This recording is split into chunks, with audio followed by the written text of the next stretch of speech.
how do we capture the best practices of the apprenticeship that needs to happen in skilled trades, but use technology to be able to do that at scale faster with a younger generation?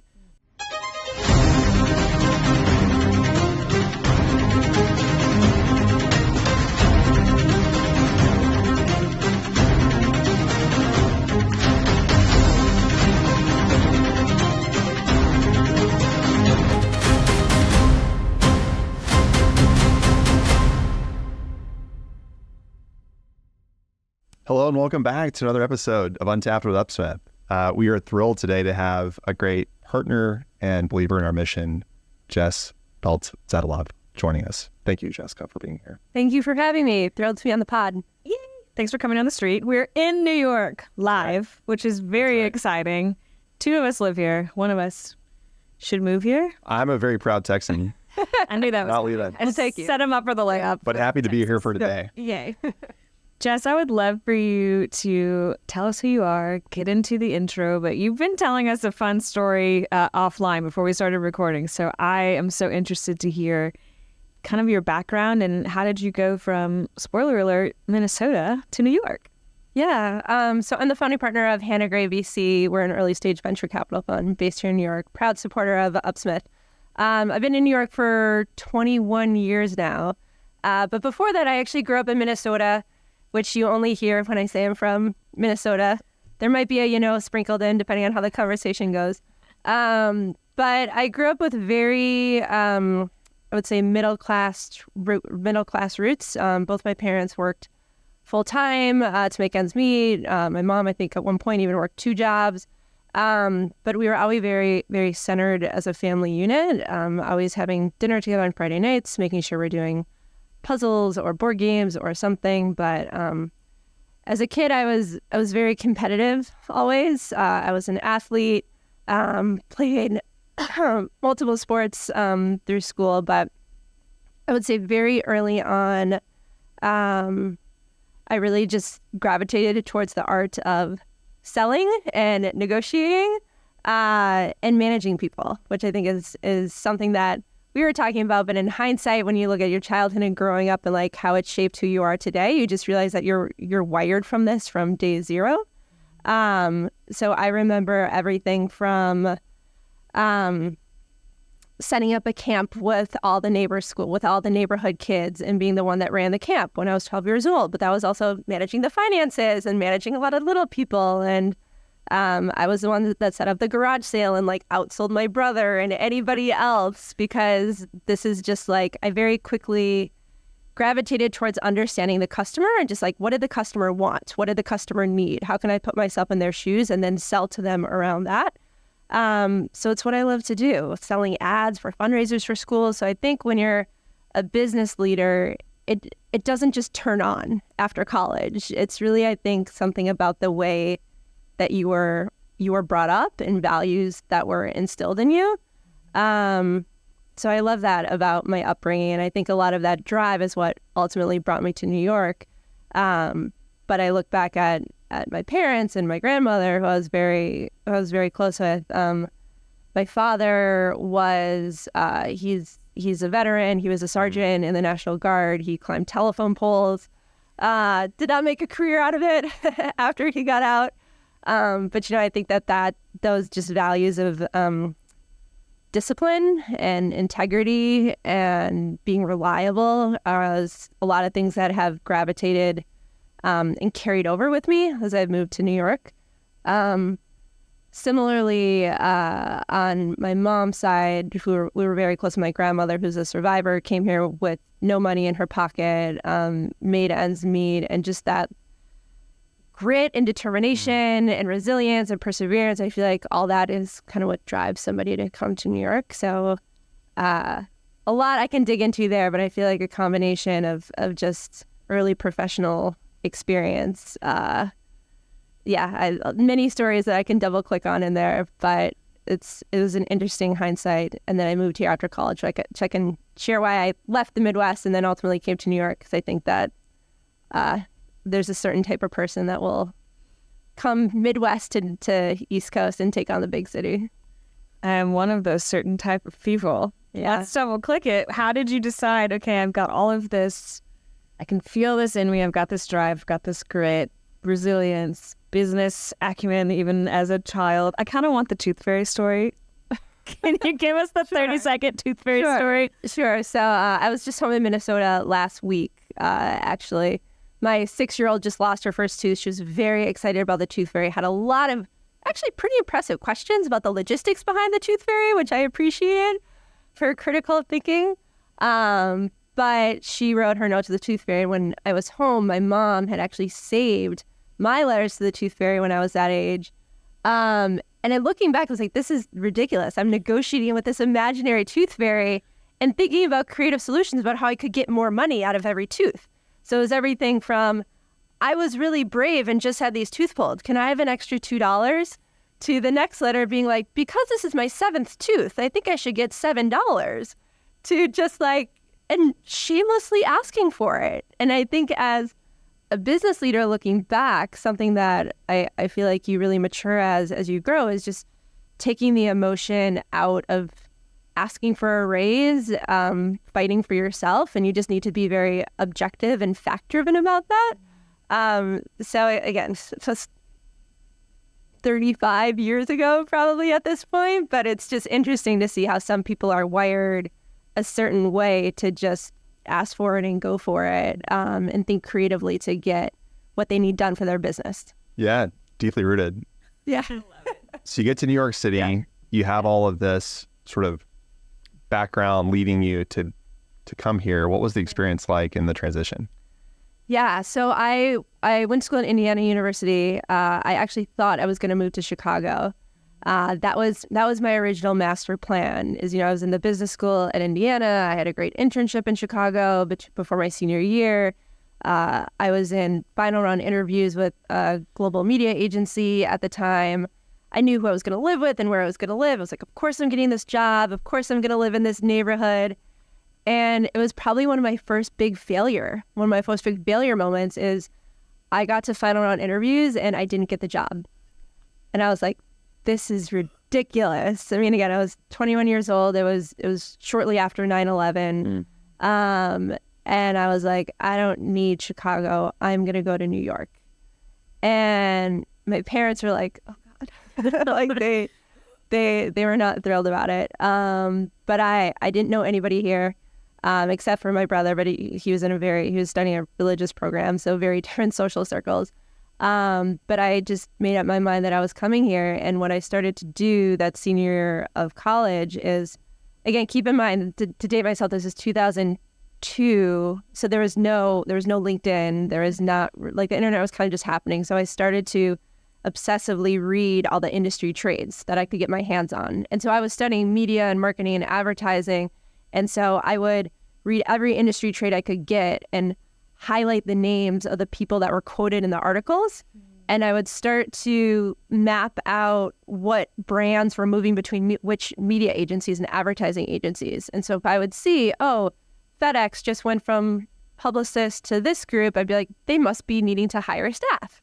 So I just sort of figured out this calculated way to hack hiring at a young age. And so I would then send my resume to the people that I saw quoted in these trade articles and reference the trade articles and be like, hi, I'm a senior and you must be looking for some junior media buyers or media planners, and I'm going to be moving to New York. And so I ended up getting 3 different job offers at 3 different agencies here in New York, and moved here after August. I went backpacking for a couple months, which was also just hugely incredible and recommended to anyone. I think that also, again, pre-cell phone days, pre-social media, things like that. I mean, we had to get a calling card to call home. So I think just building independence and confidence and bravery and things like that, I think everybody should spend time abroad. And I think that also helped prepare me for the life that is New York. So I spent 10 years working at a big agency, working with a lot of Fortune 500 brands, helping them with their media strategy and press and content and things like that. And then fell in love with startups. The New York startup ecosystem was very new around 2010, 2011. I was fortunate that I was working with Verizon at the time. we actually launched the Android device for Verizon. So it was like this really interesting moment in time where the strategy was starting to move away from the switchers between AT&T and Verizon and more about getting people to upgrade their data plans.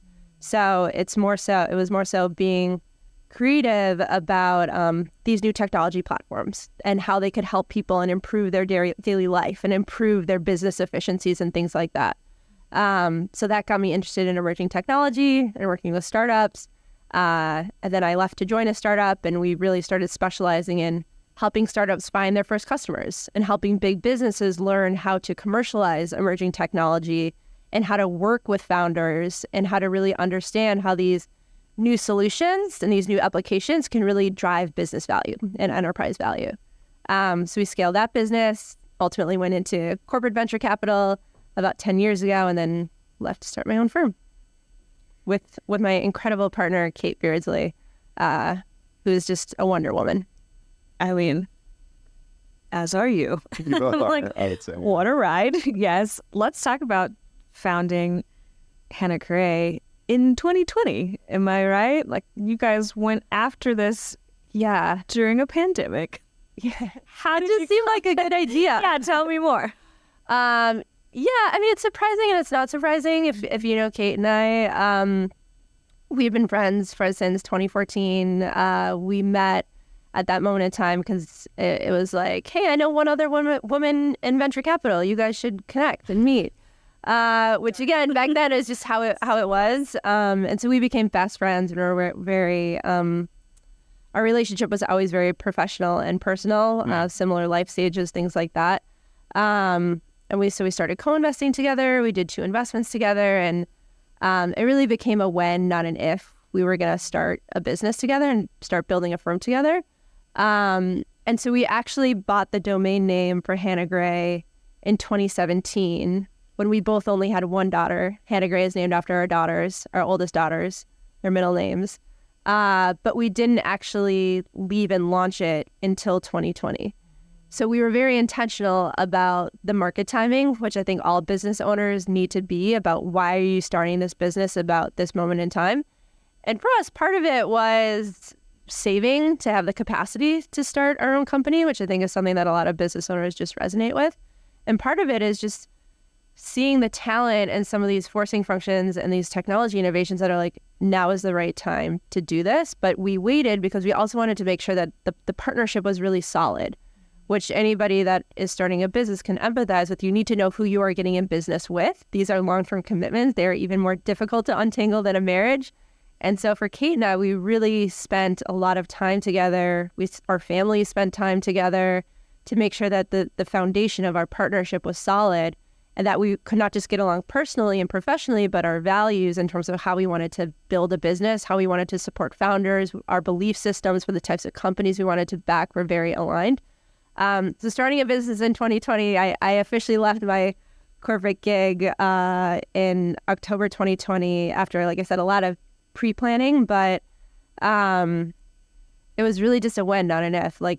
We knew that this is what we're going to do for the next 25 years of our life, and it helped us get much sharper in our product and much sharper in how we talk to our investors, which again, I think a lot of business owners just need to have those at-bats and need to get those reps in. And so as we were fundraising virtually, which is really was unheard of at the time in venture capital. Like, usually you get to know your limited partners, you break bread with them, you do office sites with them, you spend a lot of time. And this was like, hello, I may have never met you on a Zoom before, but I'm going to build trust with you to give me millions of dollars. So again, I feel like there's a lot of early training just around selling, the art of persuasion, the art of articulating your vision, getting people to believe in you and want to come on that ride with you to build the future that you believe has just exponential enterprise value and financial returns, but also is the right future to build. So we're almost 3 years in and feel like we're still just getting started. Yeah. One thing that I was really struck by the first time we met, and the second and the third, the amount of depth of thinking that you had done about the problem that our company was looking to tackle. Yeah. And it was clear to me that you had a really strong point of view on this being a very important problem to solve. Yes. And I'd love it if you would share with people what your process was like to come to that conclusion, how you think about the problem and skilled worker shortage more broadly as an opportunity to go build against. Yeah, absolutely.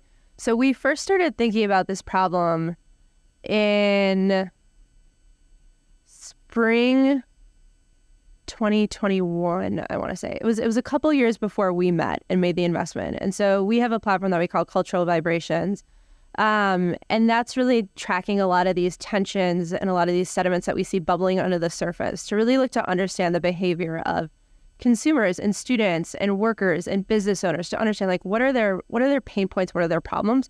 So when we started to really track this crisis around higher education and this disenfranchisement, this how people are getting disenfranchised with the university system, not just because of the like absolutely insane costs of universities, but also because it's not necessarily delivering the experience that it once was. And so that led us down a wormhole of creating a belief system around, well, if this, and then obviously COVID was hitting too. So, and we started to see enrollment numbers really slip, in particular with young males really slip at some of these prestigious universities. So that led us down a belief system of, well, if this isn't the dream anymore, where people want to go, where are they going to go? And where are these other bigger macro forcing functions? And that led us to really discover this increasingly urgent problem around the skilled worker shortage. And so then we started to look at the numbers around the workers and how this is an aging out population of manufacturing workers. We're like, this is like all the worlds are colliding and coming together. So we need to figure out how do we destigmatize an industry that is so important as the backbone of this country, because these are recession-proof jobs, coupled with just this really interesting insight around the Gen Z worker. We're only just now starting to understand the Gen Z worker. They've really only been in the workforce for a few years, and they've been dealing with COVID, right?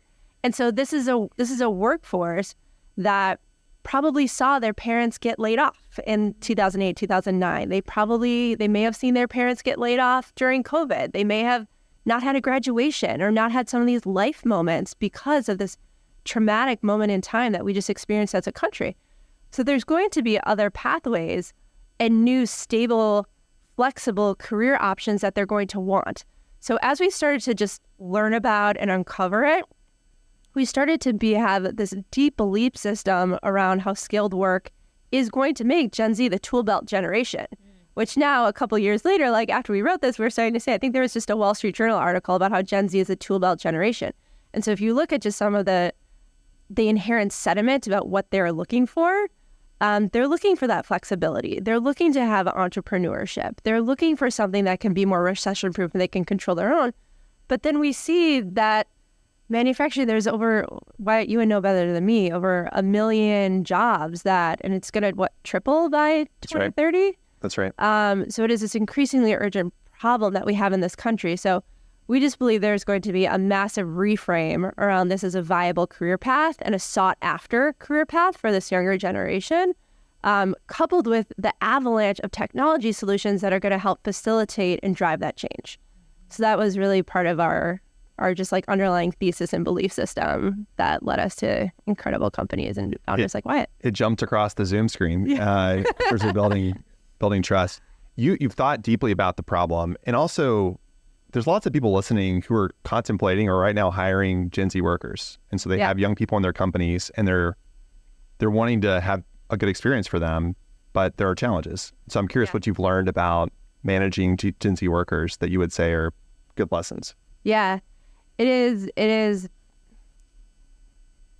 difficult. So for anybody that is listening and working for it, they're brought up a different way. These are digitally native builders, so they communicate differently. They have a different set of values. I should say they have a different set of values. That's not fair, but they're more purpose-driven workers. So I think the more that you are able to give them autonomy, give them flexibility, they need a lot of validation. They need a lot of intrinsic motivation. We live in this strange dopamine culture. Everything around us, if you think about it, is just driven by these dopamine hits, whether it's the content that we consume, whether it's the need for feedback. And so I think as an employer that might have this workforce or be looking to recruit this workforce, or maybe has kids of your own with that, it's really understanding that there's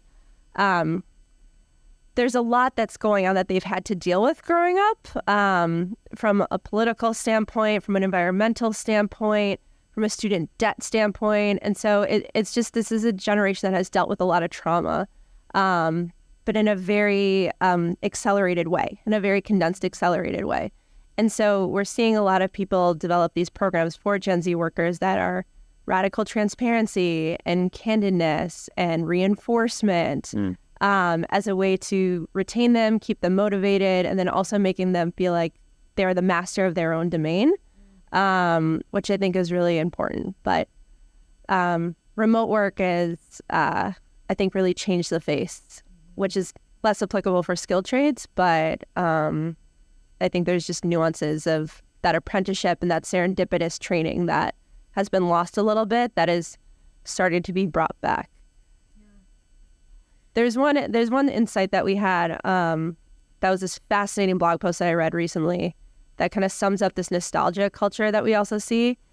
And it's this feeling of anemoia, which have you guys heard this term I'm not. yet? Say more. Teach us. So it's essentially this, it's this nostalgia and longing for a time that you haven't experienced. And so you're actually starting to see a resurgence in, Polaroids and flip phones, and it's this longing for a simpler time. And so if we think about that in the context of skilled work, there are ways that we as a generation grew up, and it was normal. Like you said, like, Wyatt, how did you grow up? Like, the people you were surrounded by, and it's not all tech jobs and white-collared work that is normal and is the path that you need to go with a university. And so we do believe that part of this anemoia is getting back to these, just very back to basics of the foundational times of a stable living that is recession-proof, that is always going to be a need, that may or may not get automated, but there are automations to make you better as a worker and to make your business more efficient. So I think that there's just this like overarching sediment of what we're seeing right now that is also making workers gravitate, especially the younger workers, gravitate more towards skilled trades. Yeah, the anemoia. I love that. That's a great term. I've recognized their fashion decisions, and I'm like, I lived in the year 2001 and was not a baby, and what are y'all doing with the butterfly clips? But that... I will hat tip our chief brand officer, Michael Miraflor, that brought that to us. We think a lot about that nostalgia sentiment. And I think there is something that it is our grandfathers, it is our fathers that have built really wonderful lives and stable homes for our families. And so I think there is going to be a pendulum swing back to that. I think that's right. I had an experience this week. We were working on a lot of things like we do, and things were not moving as fast as we were hoping that they would. Yeah. And so I thought to myself, like, I really need to accomplish something today. And we had ordered a chair for our house, and it came from Wayfair, so you have to assemble the chair. Yeah. And I have a 2-year-old, and so I went to him and said, hey, good news, we're going to build a chair. Yeah. And he was so pumped. Yeah. He ran and got his tool set. He put on his hard hat. Awesome. And I grew up on a farm in Alabama where we built stuff all the time. It was like a really core part of an expectation for my dad on the farm. And I told our 2-year-old, like, he was enthusiastic, more so than he was helpful, but it was it was great. And like there is something that is so fulfilling around building something with your hands. And absolutely, to build a career around that is a really special thing. Yeah. I think it's what's the quote? People who work with their minds rest with their hands as well. I'm like, people come to our apartment in New York City. I'm so proud to show the things that I DIY'd, that I built. My dad also in the trades. And I wonder with Gen Z, if it's less work with their minds that they don't, but like stress with their minds that they want to work with their hands. That'd be interesting to see if that. Absolutely. I mean, and again, this generation, especially from COVID, like they've seen their parents sit at a screen a long time and in front of a computer. So there is just something that I think is a more natural calling that is calling back, and it feels like it's getting rediscovered in a nostalgic way. That is very on trend right now with what we're seeing, just a lot of the underlying sentiment of this type of generation and this type of worker. Because again, I think the oldest Gen Z is maybe 26 right now, 27 maybe. So in terms of workforce, they've been in the workforce less than a decade. Yeah, it's early innings. It's very early. It's early innings. Yeah. So our company super focused on serving people in the trades, and we have a lot of fun success stories around that. As someone who looks at lots of technology companies and has a bit of a perspective, I thought it was really interesting when you were alluding to the different ways that you motivate, reward, and recognize people. Yeah. Could you speak a bit to the opportunities you see with technology to help companies build structure around the employee experience?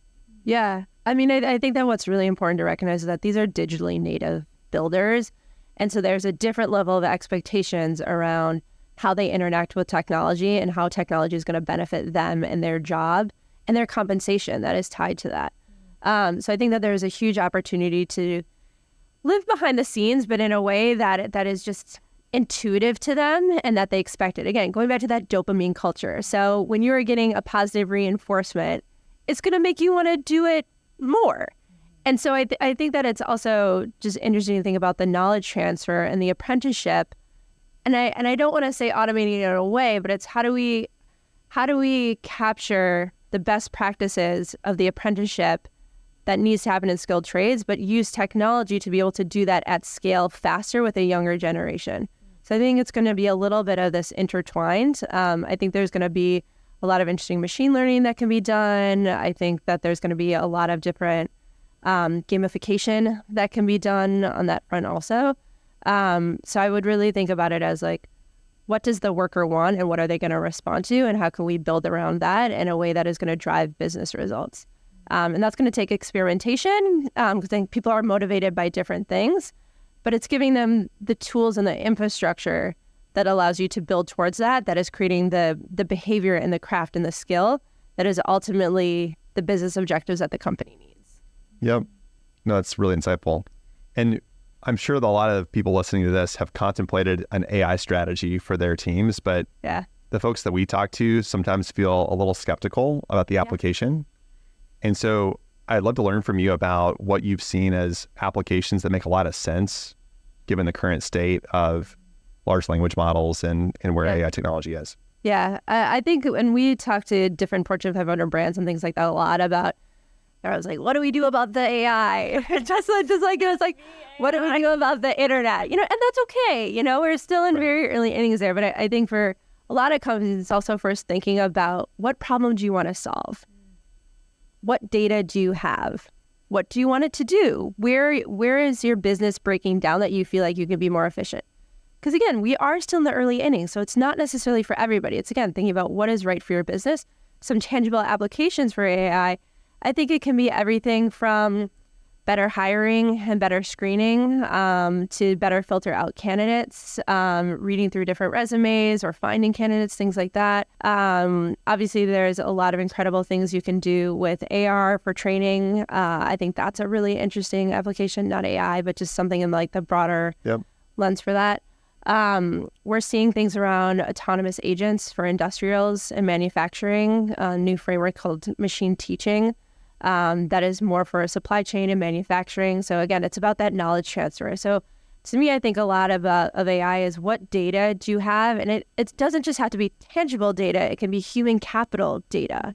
So how do we think about using AI for that knowledge transfer of some of your workers in a way that can be repeatable, scalable, and ultimately drive business value and can help free up some of your talent to maybe be doing more strategic things if there are tasks or knowledge insights that can be automated away.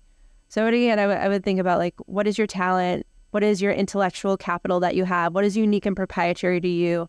And then your why. Like, why do you want to do this? What do you hope that it accomplishes? And starting to ask those questions before you just try to blue ocean and figure out what your strategy is for, quote unquote, the AI. AI. Yeah, I love it. The insight around being very specific on the problem you're trying to solve resonates. It really resonates because then you can have a really clear measurement on how you're doing, which then builds momentum towards a bigger application from there. Yeah, and it's all like, it's very bespoke to the business. I mean, I think that there's going to be some universal challenges, of course, that can be solved, but you as a business owner know your business better than anybody else. And so be really intentional about that. Why do I feel like I need to solve this today? Is it because I hear about it and I read about it in the news? Or it's because this is a problem that I've been grappling with, or I see myself being able to drive margins up by 20% if I'm able to do this. And so be really intentional about what you want to do and where you want to take your business, not just for the short term, for 2 years, but where do you need your business to go in the next 10 years? Because that's where we're in right now. Because keep in mind, a lot of these, we're finally moving from the infrastructure layer to the application layer with AI, with more tangible ways to deploy, which is incredible. But it is still very early innings. So that's why you can't have a short-term AI strategy. This is like, you can test and you can learn, and that's important, but you really need to think about the foresight of, what do I need to do to future-proof my business so that I can make sure that it has the longevity for the next 10 plus years. And especially as we think about some skilled trade work that might be generational businesses, then it is like, I need to not be thinking about what do I need to do for AI today. I have to think about, why do I need to start implementing, collecting this data, streamlining it, starting to train these models or these algorithms, whatever it might be, so that I'm future-proofing my business and that it's staying competitive in the next 5, 10, 15 years. Because we are still very early innings and things are still just ramping up.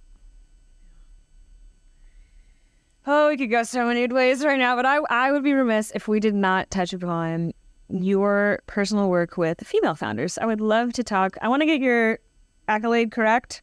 You've been named by Forbes as a woman leader in corporate VC to now. Thank you. It's fancy. All the letters are capitalized. And your resume speaks a lot to, women receiving funding and female founders. And I'd love to know how you think about that in the context of everything else that we just said.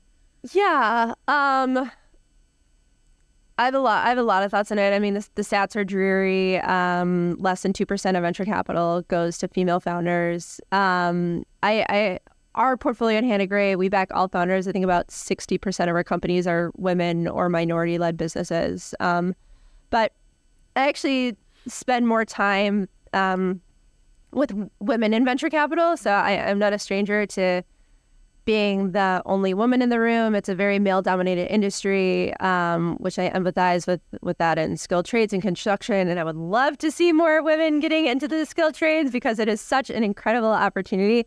But so I co-founded Women in VC in 2015, which we've grown into the world's largest community for women investors. There's now over 6,000 women across over 200 cities, over 75 countries. That's amazing. Grown completely organically, but it's more so inspired by, you can't be what you can't see.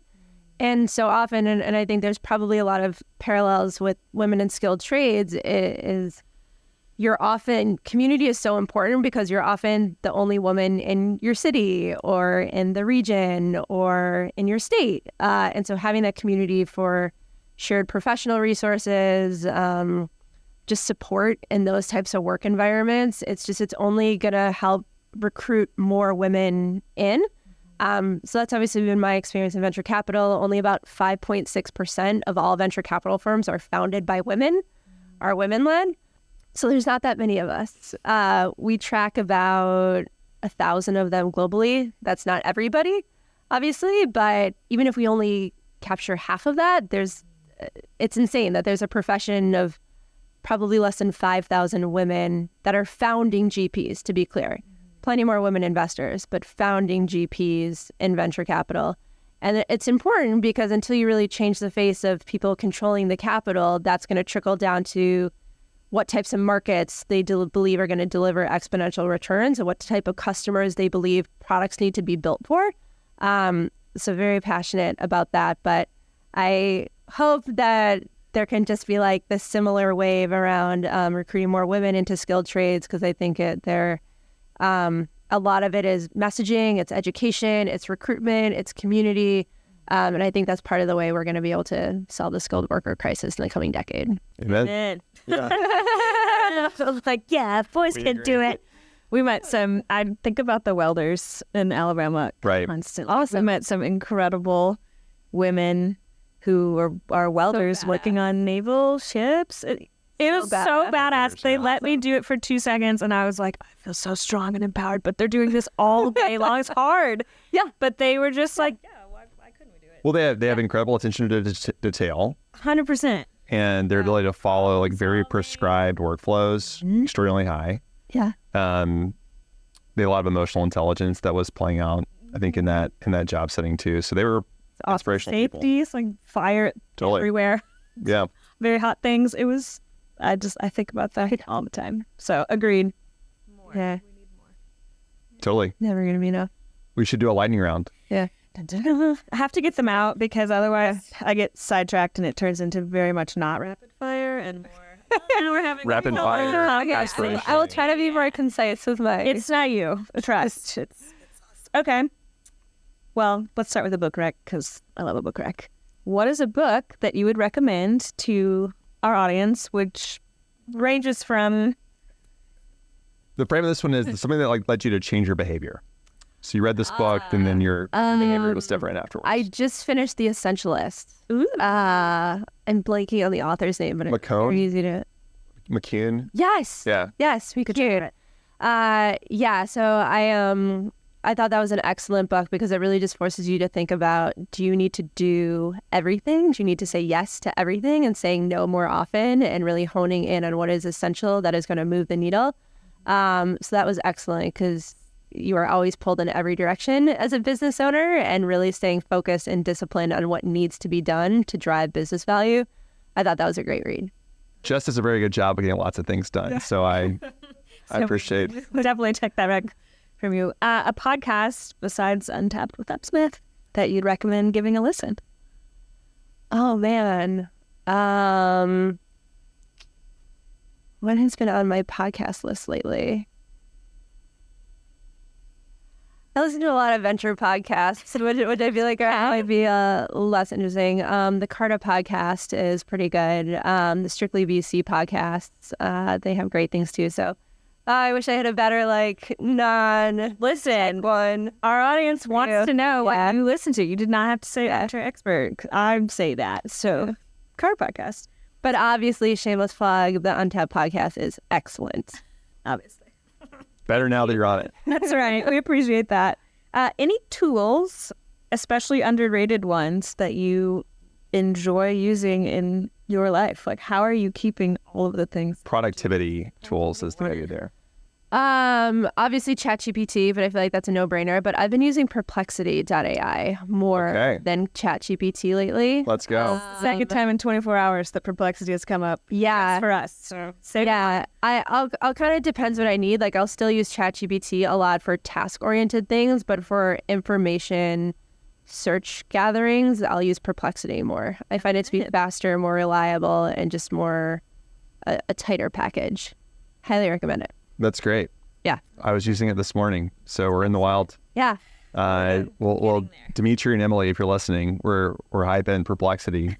Oh, yeah. Two friends of mine from previous jobs are now at the company. So they're doing great work. Yeah. I love that. I am getting on board now that there's even more recommendations truly in the last 24 hours. Alex is all about social proof. She's feeling it. It's I don't magic. trust the AI until someone else tells me to do so. So there you go. You got to be careful for the hallucinations. See, I'm like, is she even joking? But this is also why I think Perplexity is great because it'll better annotate, which I like. Okay. You can follow up. Yeah. Go to the source. Yeah. What's up? This is one of my favorite. That when as we talk about AI, I think that trust factor and finding subtle ways to build trust into the user experience is going to be also another just part of this AI adoption curve. Totally. My background is in journalism, and I'm like, what is your source? ChatGPT. Where did you get this? Yeah, I don't exactly. trust you. Exactly. So it's real. One of my favorite rapid fire questions is there something that you would tell your 16-year-old self knowing what you know now? I mean, I think one of my favorite pieces of business advice is just like, if you don't go for it, someone less qualified will. So it's just like, apply for that job that you don't think that you should get, or start that company that maybe you're nervous to start. It's just, everybody starts somewhere, and you have to be fearless and ruthless and confident and brave to be a business owner, and weather everything that comes with it. And so, but there are plenty of people that are probably far less competent than you that are doing it or trying to do it. So just get started. That's good. It's very good. Pick one. What's you? I'm curious what Ooh, she I'm curious turned the Sweet crowd. I'm curious what Wyatt would give to his 16-year-old. Yeah. Like you, growing up in a small town or a rural part of the country for myself in Alabama, I think that there was an element of like having confidence in yourself that comes with pushing and then shooting for things that make you a little bit uncomfortable. Yeah. And so there was this feeling I would get of anxiety at times, and that's when I knew I was doing the right thing because I was right on the edge of what I thought I could accomplish. And then if you do that enough times and you're able to get a good outcome, it starts to compound. Yeah. And so when we're thinking about how we can serve people better at our company, a lot of it is about like really taking risks and having a bias to action to say, we're going to put ourselves in a position that like we might not have the full answer, but we're going to work super hard to solve this problem for you because we care deeply about you, our customer, and this problem. Yeah. And that's important to build into a culture. Yeah. And if you can do it, man, it is powerful. Yeah. And so that's a reflection I have on my teenage and adolescent years that we try to cast forward now. Yeah. Well, that's good. How about you, Alex? Yeah. Advice to those two things. this young woman in St. Louis? I mean, it's what y'all have both said. It's just go for it. Yeah, I think the through line of my life has been go for what you want, even in the face of fear. Well, it's just like you're not going to regret doing it, but you might regret not doing it. So it's like, yes. I'm very motivated by 80-year-old Alex, probably more than what current me would tell 16-year-old me. And she's pretty ballsy. She wanted to move to New York. I said, okay, let's do it. So That's good. yeah. One more. We have time for one more. Which one's your favorite? Well, the big one is like how can our listeners help projects that you have going on right now, and what are things that would be a request for help that we could help on? oh, wow. That's a great question. I'll have to think of it. I mean, we're always curious to know the customer's perspective. So we just love having conversations with interesting people. So I don't know. I would just say like we like knowing like what people are working on, what's keeping people up at night, like what are their pain points, how are they thinking about building their businesses. So I would say it's less of an ask of, we're always looking to back incredible companies that are going to be generational and deliver exponential returns, of course. But for us, because we do like to do such deep work on the customer and the category, it's always just like, tell us about what you need and tell us about how you're living and tell us about what you're concerned about for your business and your family and your daily life. So I would say just having interesting, intellectually stimulating conversations, I think, are always useful for us and sharpening our lens. Well, this has been one on our side. We're grateful for you joining us. Thank you for being a part of this. Thank you for having me and just all the incredible work you're doing to elevate this mission and this problem and all the great work you're doing to solve it. There's a lot more work ahead. Love it. A lot more to come. Thanks, Jess. Thanks, Wyatt.